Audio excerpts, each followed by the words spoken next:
देश और दुनिया से जुड़ी हर छोटी बड़ी खबरों की जानकारी के लिए हमारे चैनल को आप लाइक करें, शेयर करें, सब्सक्राइब करें और खबरों के अपडेट के लिए नोटिफिकेशन बेल को जरूर दबाएं। एक्टर सुशांत सिंह राजपूत के सुसाइड केस में नया ट्विस्ट आ गया है। सुशांत की मौत के बाद से परिवार इस मामले में शांत था, लेकिन अब उनकी तरफ से एक्ट्रेस और सुशांत की खास दोस्त रिया चक्रवर्ती पर कई बड़े आरोप लगाए गए हैं। मुंबई पुलिस ने रिया से पूछताछ की थी। इसके बाद और भी तमाम लोगों के बयान दर्ज किए गए थे। मामले की जांच जारी है, लेकिन अब तक निष्कर्ष यही निकल कर आया कि मामला सुसाइड का है।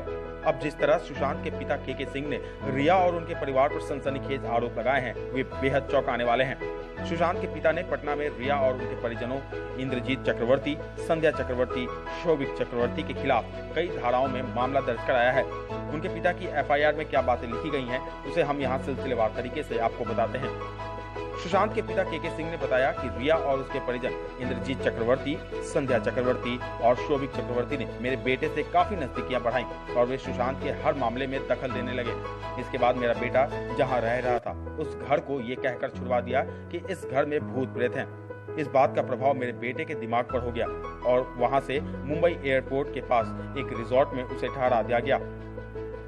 सुशांत के पिता ने अपने एफआईआर में बताया है कि रिया मेरे बेटे से बार बार कहती थी कि तुम बहकी बहकी बातें करते हो, तुम्हारे दिमाग पर कोई दिक्कत है, तुम्हें अच्छे इलाज की जरूरत है, इसलिए किसी अच्छे डॉक्टर से तुम्हारा इलाज करवाते हैं। जब हमें ये सब पता चला तो मेरी बेटी सुशांत से मिली और उसे मुंबई से वापस लाने की कोशिश की, लेकिन रिया और उसके परिजनों ने सुशांत को मुंबई में ही रहने का दबाव बनाया और वहीं इलाज की बात कही।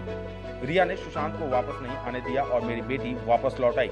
के सिंह ने आगे बताया कि इसके बाद रिया मेरे बेटे को इलाज के बहाने अपने मुंबई स्थित घर में ले गई और वहां उसे दवाइयों का ओवरडोज दिया। उस समय रिया ने सभी को बताया कि सुशांत को डेंगू हो गया है और इलाज चल रहा है, जबकि सुशांत को कभी डेंगू हुआ ही नहीं था। इसी दौरान रिया और उसके परिवार ने सुशांत की सभी चीजों पर कब्जा कर लिया और सुशांत भी हम लोगों से कट सा गया। सुशांत के पिता ने बताया कि जब सुशांत को फिल्मों के ऑफर आते थे तो रिया शर्त रखती थी कि अगर मुझे फिल्म में सुशांत के अपोजिट लीड एक्ट्रेस के तौर पर कास्ट किया जाएगा तो ही सुशांत फिल्म करेगा। यही नहीं, सुशांत से जुड़े जितने विश्वसनीय कर्मचारी थे उन्हें रिया ने बदल दिया और उनकी जगह अपने जानने वालों को नियुक्त किया। रिया ने सुशांत का फोन नंबर भी बदलवा दिया। इसके बाद सुशांत से कभी कभी ही बात हो पाती थी। उस वक्त सुशांत ने मुझे बताया था कि ये लोग मुझे पागल खाने में डलवाना चाहते हैं और मैं कुछ नहीं कर पा रहा हूँ। इसके बाद सुशांत मेरी बेटियों से मिलने दिल्ली आया। उसे आए हुए 3 दिन ही हुए थे कि रिया फिर बार बार फोन करके उसे वापस बुलाने लगी।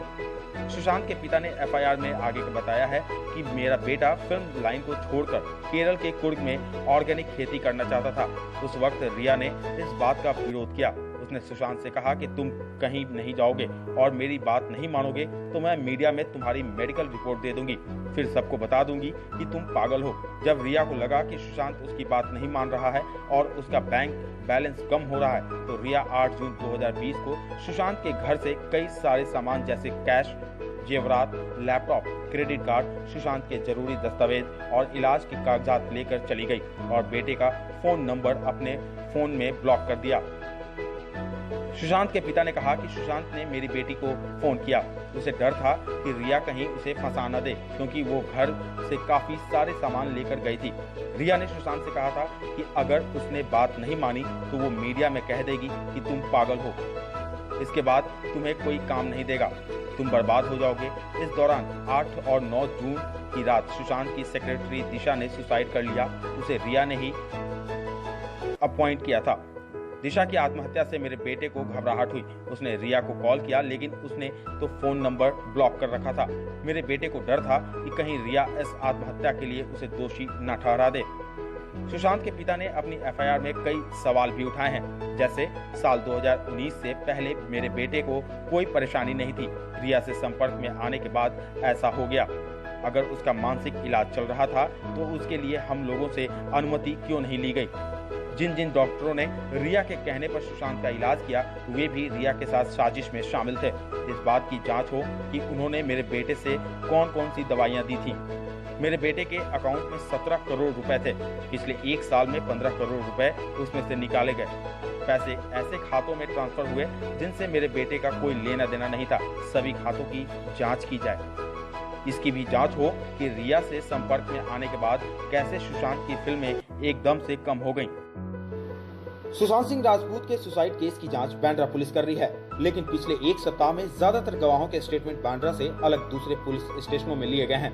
मंगलवार को धर्मा प्रोडक्शन के सीईओ अपूर्वा मेहता से अम्बोली पुलिस स्टेशन में पूछताछ की गई, जबकि सोमवार को निर्माता निर्देशक महेश भट्ट का सांताक्रूज पुलिस स्टेशन में स्टेटमेंट लिया गया।